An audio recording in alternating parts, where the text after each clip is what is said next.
here is single and wants to find new ways, new things that they can do on their own, solo dates. Because as much as like it's fun to date and do all of these things with other people, with your friends, with potential partners that you could have, sometimes it's also good to figure out how you can tap into joy, happiness, and those beautiful, happy feelings on your own.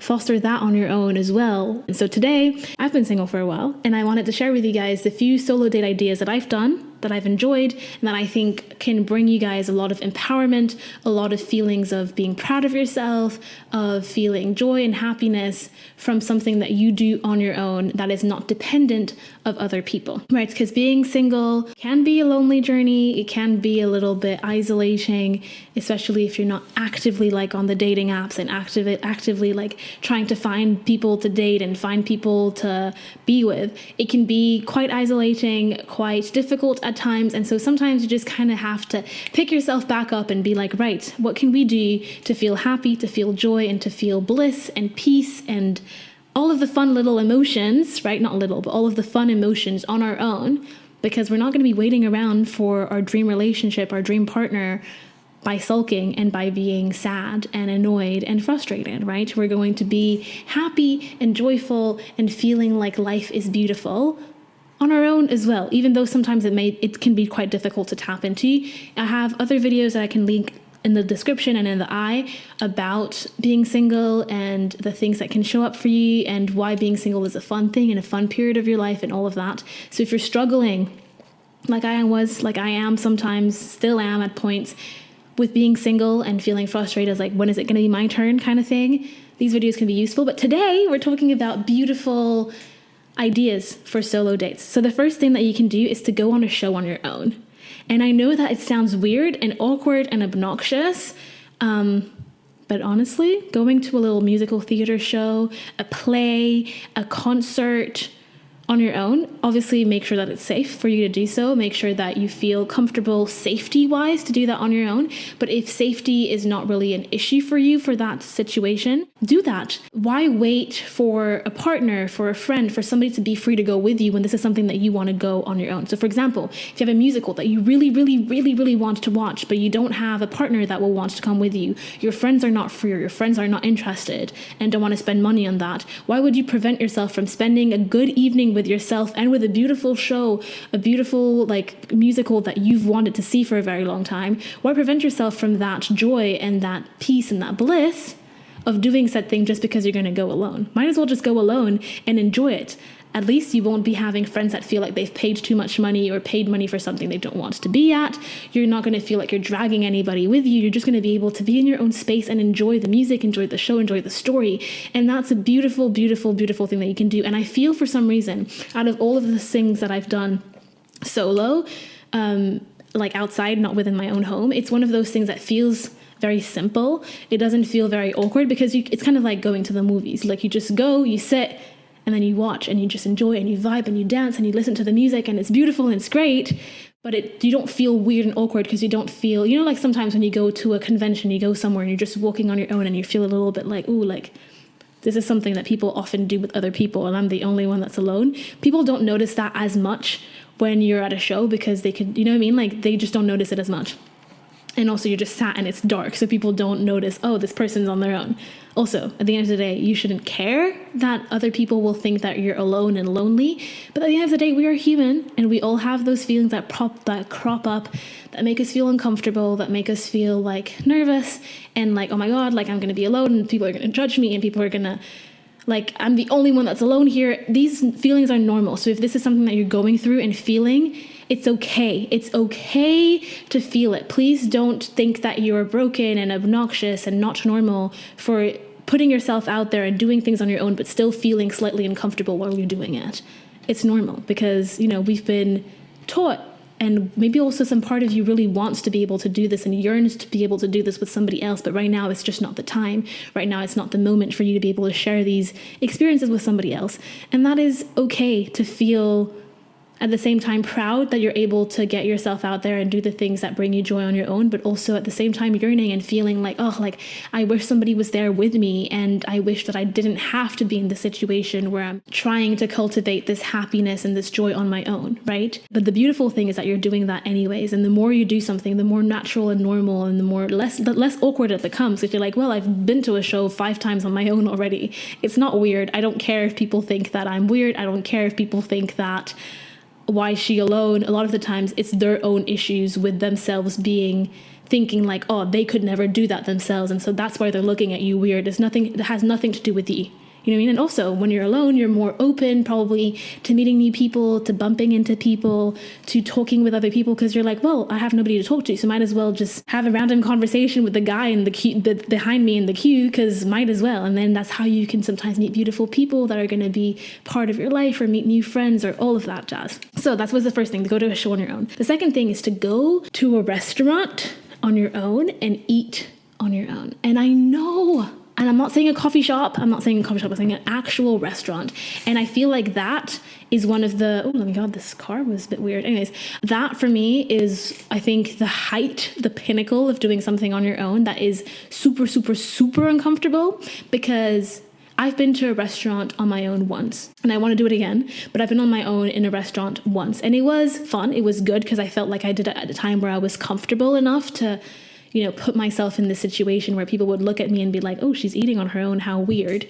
But it was weird. It was at times a little bit like, right, I am here on my own, and every single other person in this restaurant is either in a couple, as a family, with friends, and I'm the only one at my table alone. And that was a little bit weird, but I feel like that really allows you to see how well you can hold your own space, how well you can hold yourself, and how you deal with people judging you and looking at you weirdly. Because if there's something that people will look at you weirdly for, it's eating in a restaurant on your own. At least I've noticed that, and I think that that's quite true, because people will be like, oh, like, not necessarily like judging you in a negative way, but being like, oh, I wonder why they're eating here alone. Or like they're going to look at you like, oh, like I could never do that.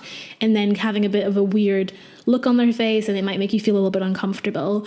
But I do think that, like, for me, going to a restaurant on your own, eating on your own is like the pinnacle of, in an actual restaurant, I mean, like with table service, not a coffee shop, because a coffee shop is different, because people go to coffee shops on their own all the time to study, to work, to just grab a coffee, to like sit on their phone. A restaurant is different. And so doing that, I think, probably comes a bit later when you're single, a bit later in your journey of trying to embrace being alone and being in a bit more solitude and being a little bit more lonely, quote unquote, and taking those opportunities. But I do think that that's a really, really good thing. The first place that I went to was a pizzeria, and I was sat at like a counter, so it was not that awkward. It was not that weird, but I do want to try to put myself in a situation where I go to a restaurant and I'm sat at a proper table of 2 and it's just me. Yeah, I think that would really definitely bring things up to the surface, if they have to be brought to the surface, of how uncomfortable I feel being alone in public and being alone in a restaurant. So that's definitely the next step that I'm going to do for myself. With myself. The next thing I think is also like put effort in like the time that you spend on your own in the evening, in the sense of like if you were in a relationship, if you were like, organizing something with your girlfriends, like you would put an effort. You'd be like, oh, like let's do a cute movie night and like buy marshmallows and wear this cute little pajama and have this whole ambiance in the house and make this whole night a thing.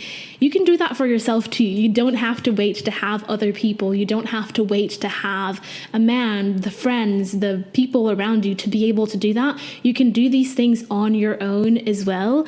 And that is a beautiful, beautiful thing that you can do. And also like allows you to have that sense of excitement that builds up within you when you're like excited to do something for yourself. So you can decide to be like, okay, I'm going to do a movie night tonight and I'm going to have this really cool dinner and I'm going to cook for myself, and then I'm going to do a face mask, a foot mask, or whatever it is that brings you joy. And then you can be like, you can look forward to these things, right? The same way that you can look forward to going to a party with your friends an evening, you can also look forward to spending time with yourself, because you've carefully curated and planned a beautiful, beautiful evening for yourself in a way that is beautiful and loving and that brings you excitement. So you can do these things for yourself too.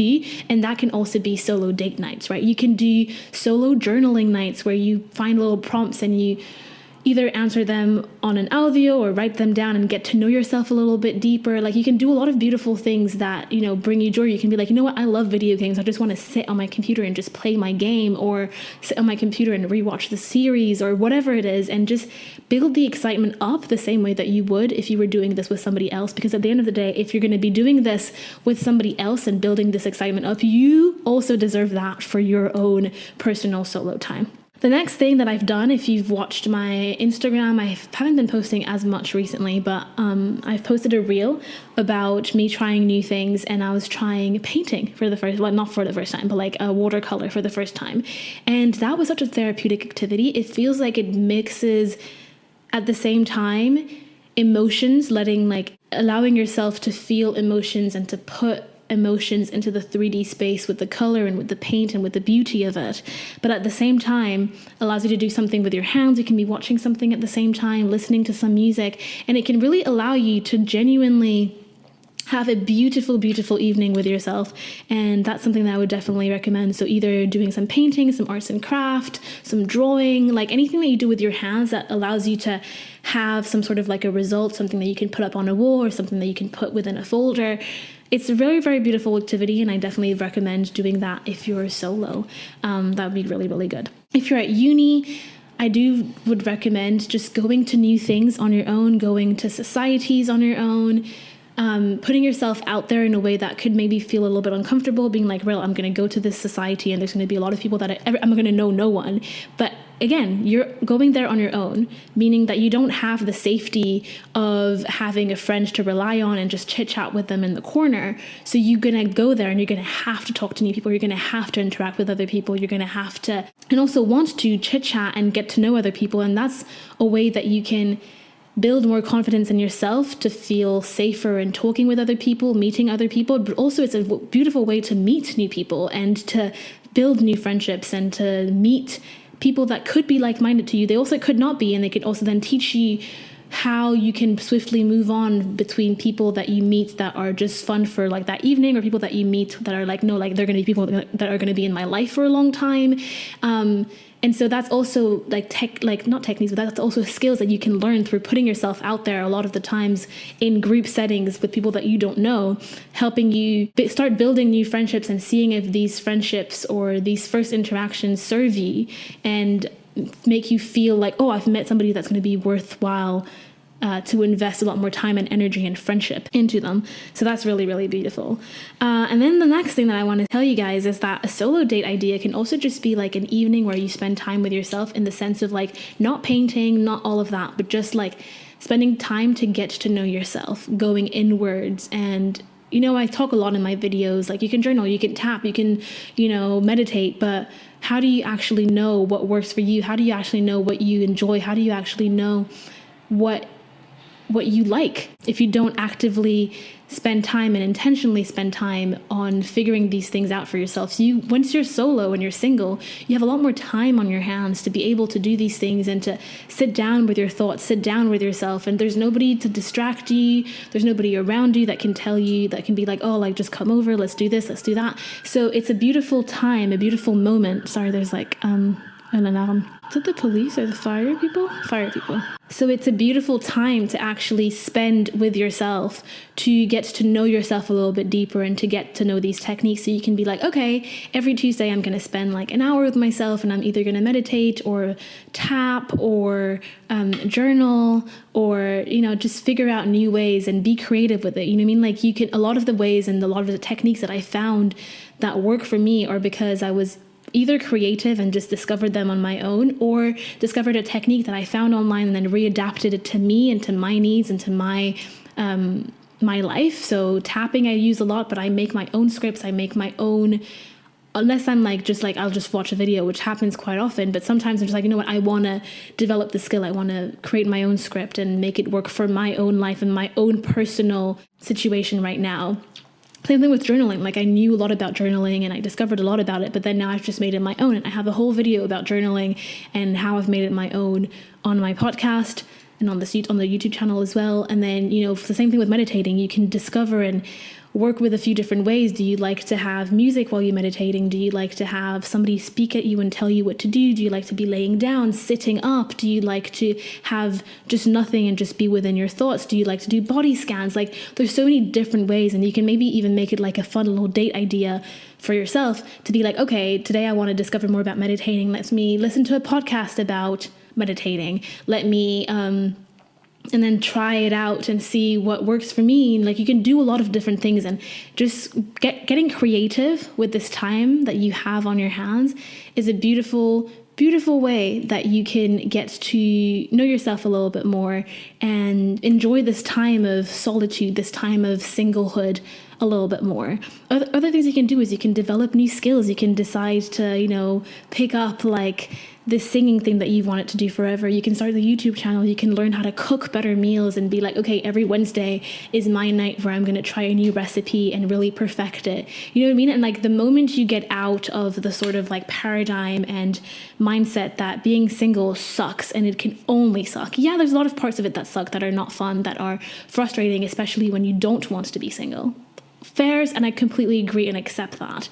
But when you get out of this mindset and accept that there's also a lot of beautiful things to be gained from being single, a lot of beautiful things to be explored, then you can realize that like, okay, this is not a curse. This does not have to be a curse. This can be something that is beautiful. And so because this can be something that can be beautiful, how can I make said thing beautiful for me? How can, again, make this period of my life work as much as it can for me rather than me working for it? That is, again, a thing that I say a lot.